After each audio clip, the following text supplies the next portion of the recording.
Hey everyone, Joe here. Well, today I've done a gear review for you. Now what I have today is the Canon 75-300 Mark III lens.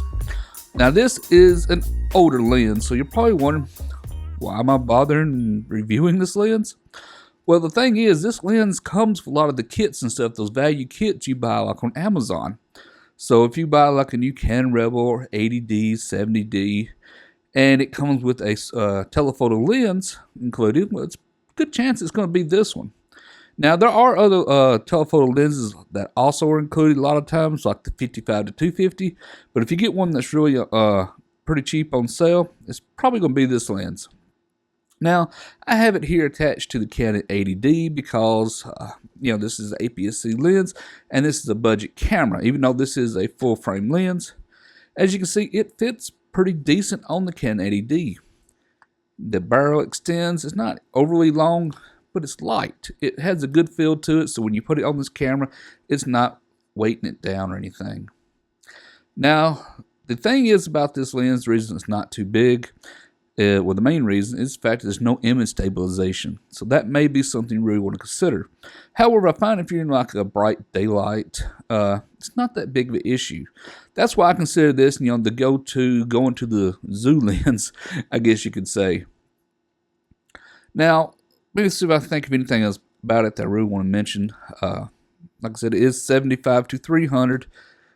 The focusing motor in it is not a full-time manual focus. If you put it on manual focus, turn it, the front element also does rotate. So if you're putting a pedal type, hood on top of it, that can really mess it up. So I think the actual hood that's for this one is a regular cup style. I never bothered to get one with it, even though I've had this lens probably a good, 6-7 years now.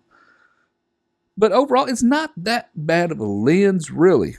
Considering that you can buy a refurbished one for about $110, or you can buy one brand new for $199, it's not that bad. Now, I don't recommend anybody to actually go out and buy this lens.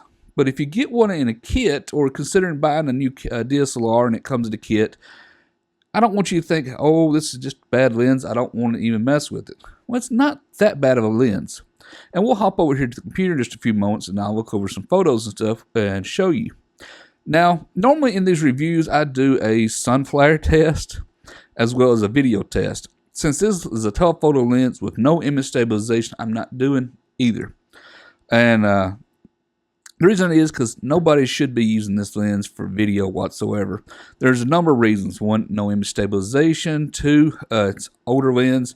There has no real good coatings or anything on the lens whatsoever. It's a budget lens.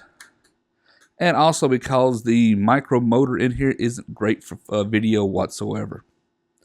Now, I'm not doing the sun flare test because really just don't. Like I said, there's no coatings on it, so it doesn't hold up really well when you point it towards the sun.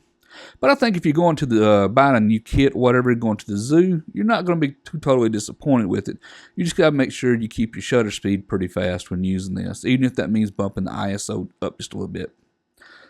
Overall, it's not too bad. Let me take it off here. It's not real heavy.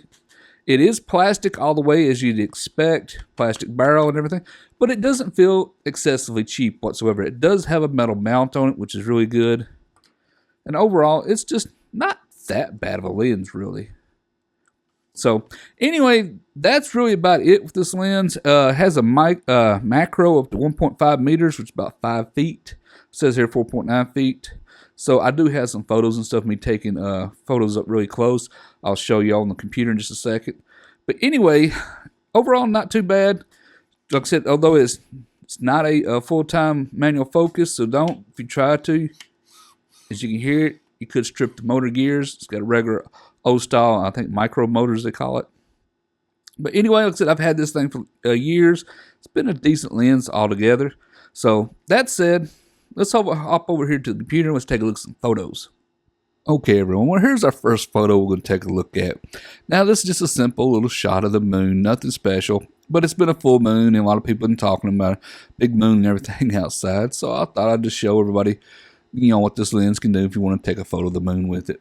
Now, it's shot at ISO 200, 300mm, f8, 1/200th of a second, and it was more likely, if I'm not mistaken, I shot this with a tripod. But as you can see, it even zoomed in here, it looks pretty decent for taking a photo of the moon.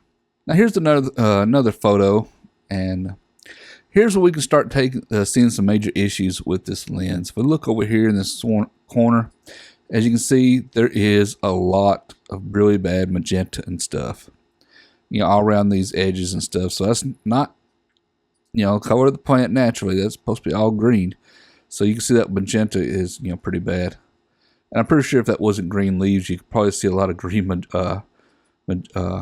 chromatic aberration as well. But overall, this is don't pay attention to the grain and stuff. It was shot at ISO 640. I think I shot this in an older Rebel camera.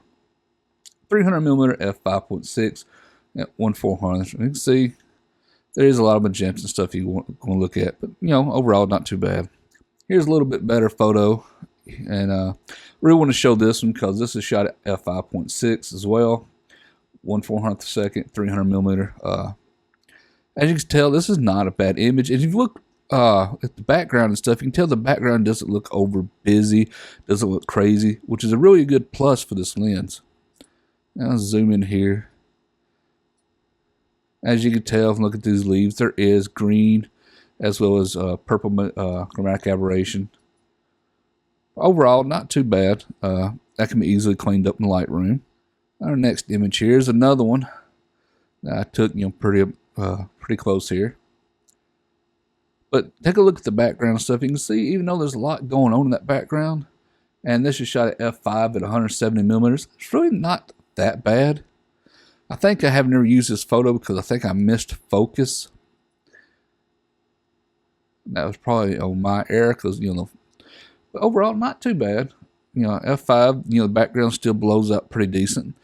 And it still doesn't look overly busy, even if a lot of things in the background. And also, it's pretty good at reproducing colors accurately as well. So it's overall not too bad. Here's another image here, shot at of course, at the zoo. I have no idea what kind of animal this is. It's a type of cow or whatever. No water buffalo, I'm not really sure. ISO 125, 300mm at f5.6. Now, f5.6 on this lens is about its sweet spot, which is really good because when it is a variable aperture lens, it goes from f4 to f5.6. By the time you actually stop down to f5.6 or are already at f5.6, when you hit 300mm, you can rest assured that's about as good as this lens is going to get. f5.6 to f6.3 is really the sweet spot on this lens, especially if you use it on any kind of Rebel camera. And we can zoom in here and tell it's not the sharpest, and you can see some magenta and stuff. But really, this really is not that bad of a showing, especially for a lens that's just so cheap, and it's been out for so long. And here's some shot at 125mm. f4.5, 640th of a second of some zebras and stuff. You can tell actually it's decently sharp, and really is anything from like 125mm down to 75 on this lens can actually get really sharp photos, for the most part. Like I said, this is all shot on a Rebel camera. I think this might be shot on my older T6, not one that T6, T3i, little 600D, that's where the 6 come from. So overall, not too bad. Makes a great zoo lens. And here it is again at 105. As you can tell, decently sharp for the most part. Here's another real close-up lens and close-up shot. And you can tell sharpness isn't too bad. The background is completely blown out, even at f5.6. So if you get close enough to take a photo of a flower, it can still get pretty decent. Like I said, this is a macro-ish lens, not a true macro lens, but you can get up to 5 feet to something, and this is just a regular lily, and getting 5 feet from it, you get some pretty decent results here. I think the focus actually hit the stigmatas right here, or stigmas, whatever the actual proper name is. So overall, not too bad on that there. Here's another one at 300mm f5.6. You can tell, a little soft around the head. I think the actual focus was on the body when I got it. But overall, not too bad. Like I said, just good zoo lens. Here's another one of a duck at 300. So, you know, if anybody's planning on printing like 8x10s with this lens, or, you know, anything smaller than an 8x10, you're good to go with this lens. It's not that bad. It's actually pretty decent. So if you get it with like a kit, you know, the kit might cost about $50 more than normal. So if you get this lens, you know, under $100, yeah, get it. It's a decent lens. And that's it for these. So anyway, I just want to show these to everybody so everybody can decide if, you know, this lens is for them or not. Like I said, overall, it's not that bad a lens. It's got some magenta problems. There's, you know, especially in a lot of chromatic aberration, a lot of magenta shows everywhere. And the other issue I find with it every now and then is it does at times kind of miss focus at 300mm. But overall, normally it hits it most of the time. It just sometimes misses at 300mm. Okay, everyone. Well, that's it for this gear review, and I hope this gear review helps you out. You know, puts your concerns to rest if you consider buying a new camera and it coming with this lens. But anyway, if you like this video, that would give me a thumbs up. Thumbs up is always highly appreciated. If you're not a subscriber to my channel, be sure to subscribe. Subscribing is free. It's for you. Let you know when I release more videos. Until next time, everyone. Thank you for watching.